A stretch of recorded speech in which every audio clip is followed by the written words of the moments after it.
So you've got a Fujifilm camera and you think you know everything about it. We'll see about that. Hi everyone and welcome to Pal to Tech. Today we're talking about some hidden features on Fujifilm cameras that you might want to know about. They're not always obvious or easy to find, but they're there. Now, some of them may not be on all Fuji camera models. Hopefully they'll be on yours. Let's get started. So number one is silent shooting mode. Sometimes when you're out shooting photos or videos, you don't care if everyone knows that you're there. But other times, you might need to be very quiet and discreet.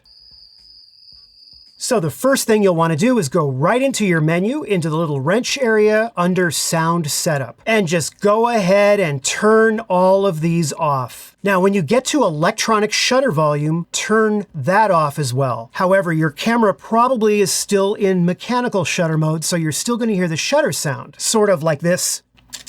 That might still be too noisy for you, so to fix that, you need to change your shutter to electronic. Go into the menu under the camera icon right here and look for shutter type and go ahead and change it to electronic shutter. You could also change it to electronic front curtain shutter as well. Now listen to how quiet it'll be.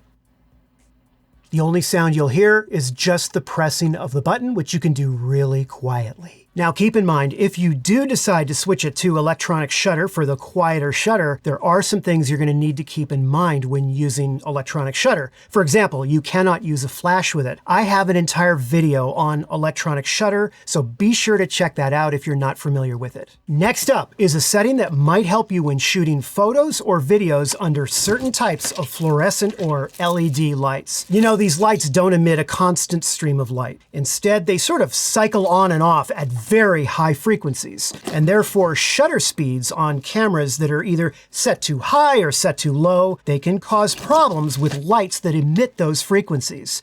And what that does is it will create an unwanted flicker effect, particularly in your videos. So have a look at this right here. You see how they are flickering right now? There is a fix that is built for this that's right in your Fujifilm camera. It's located under the camera icon called Flickerless Shutter Speed Setting. If you have your camera's mode dial set to still photography, you also have an additional option of flicker reduction. And I will be making an entire video on just this subject. But for now, let's go to Flickerless Shutter Speed Setting. All you need to do is turn it on. Now, as soon as you enable this, the camera will adjust your shutter speed just slightly, just a little bit, to avoid those frequencies that cause the flickering that comes from the lights. And when I say a little bit, I mean weird numbers. Check this out. I'll turn it on here. When I adjust the dial for my shutter speed, have a look at this. Just little increments. You see that? So does it actually work? Let's take a look. Okay, so on the left, I have flickerless shutter speed set to off, and on the right, it's turned on. I'm shooting at 24 frames per second at 1/48th shutter speed. Once I enabled flickerless shutter speed, it automatically adjusted my shutter speed to be 1/50th of a second. However, in this LED light test, it didn't really seem to make much of a difference. And it's interesting because in some ways, you're better off just adjusting the shutter speed dial yourself, but in small increments until the flicker goes away. Still, it's nice to have this setting enabled because you can adjust the shutter speed in very small amounts. Okay, next on the list, we have a setting called interval timer shooting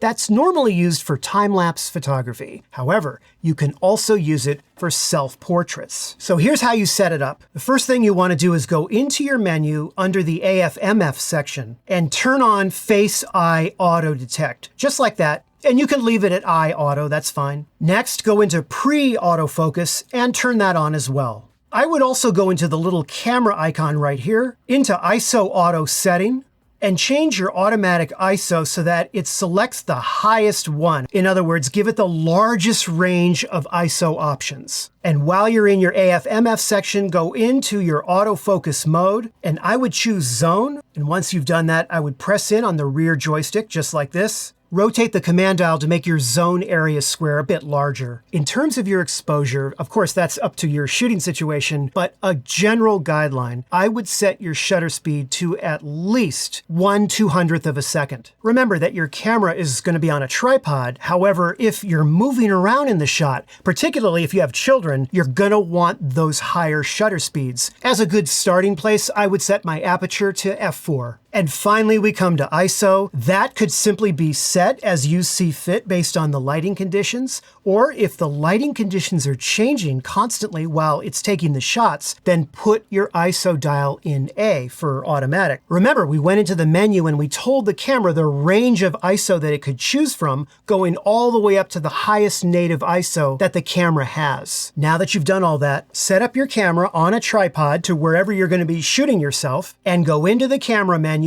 into the little camera icon, and look for interval timer shooting. And there's actually 3 options here. The first setting here is the amount of time that the camera will pause between shots. I generally set it between 2 or 3 seconds, but you may need more time. Say you're doing different poses and you need a little bit of extra time to get ready for that, you could certainly increase it. And the other reason you would want to increase it would be if you're using a flash. Because remember, once your camera takes a shot, the flash needs time to recharge. You cannot just go and have the flash firing off each time unless you've got some serious power pack for it. So for a normal flash on the camera, you're probably going to want to set your timer here to maybe 2 or 3 seconds, something like that. And the second setting is the number of times that you want to have your camera take photos until you're finished. You can simply choose a numerical value here, but honestly, the best thing to do, put it on infinity, because you never know. You may get that incredible shot right at the very end, and if your camera ran out of shots before that, you will so wish that you had kept it on infinity. So just put it on infinity. Now, once you select infinity, hold on a second, just wait. There's actually one more screen, and it's hidden, okay? If I press the right arrow D-pad key, it goes to a third hidden menu, which is basically the time that the camera will wait before it starts the process. And really, since you've got your camera already set up and you're ready to go, you can begin it right away. In other words, just select the default of 0. All you have to do is just press the menu OK button on the back of the camera, boom, and it'll begin taking the photos with the interval between them. Once you're all finished, just press the shutter release button to end it. Now, another option you could do is put it into manual focus and then set a focus zone that you know you won't be moving out of. That might also work really well. Again, experiment with this and see what you come up with. Now, speaking of timers, did you know that you also have the ability to save your self-timer settings even after you turn the camera off? For example, if you set your self-timer for 2 seconds, but there's also this setting right below it, and you also have the option to save those settings. See, turn it on. So now, even if you turn off the camera, the next time that you turn the camera back on, your self-timer settings will pick up right where you left them off. Our next feature is called Natural Live View. However, if you do have a different model of Fujifilm camera, you may see it listed as Preview Picture Effect. Either way, it's located right in the little wrench area under Screen Setup. Normally, the default is off. And what that means is that when you're looking through the LCD screen or the viewfinder, you are seeing an exact representation of the film simulation that you've chosen. Not only that, but some of the settings that are in your IQ section right here, such as grain effect, color chrome, tone curve, color, sharpness, and all of those settings are sort of baked into the preview that you're seeing when you look at the LCD screen or through the viewfinder. You're seeing as close as possible what your final JPEG will look like. Computer programmers and people in tech like to call this WYSIWYG. What you see is what you get. However, if you go into the menu and you turn on Natural Live View, now you will see a preview of your scene without any modifications by the camera of what that final JPEG will look like. So why would you want to do this in the first place? If you are shooting with a flash unit, you can often end up adjusting your camera settings to make sure you have the correct exposure for your flash, and you cannot see a preview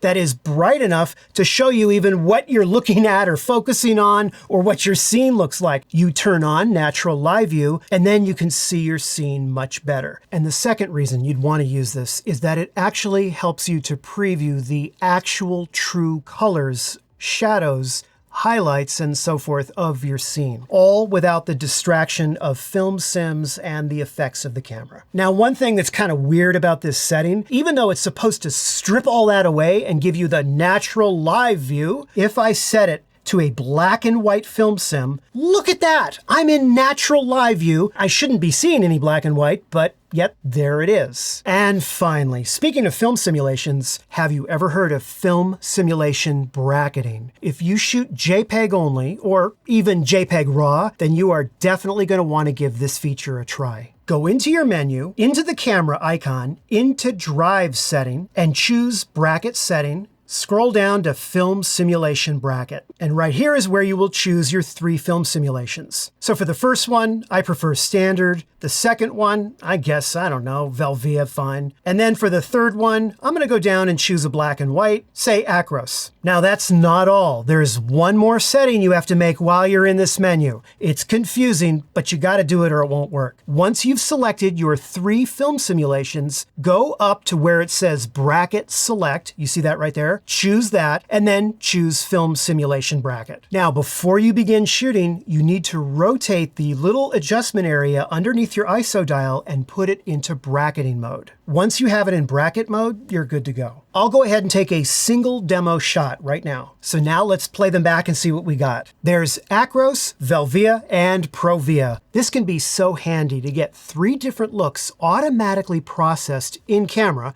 without having to do it in post-production. And it also allows you to more easily experiment with different moods and styles. Keep in mind though that this will take up 3 times the storage space on your SD card. We've got a brand new Geariguana Hall of Fame member to add to the studio wall. Let's welcome Stephen Shutters. Stephen, thank you so much for joining the Geariguana Hall of Fame. I appreciate your support so much. It really helps out the channel. And without any further ado, let's get your name added to the studio wall.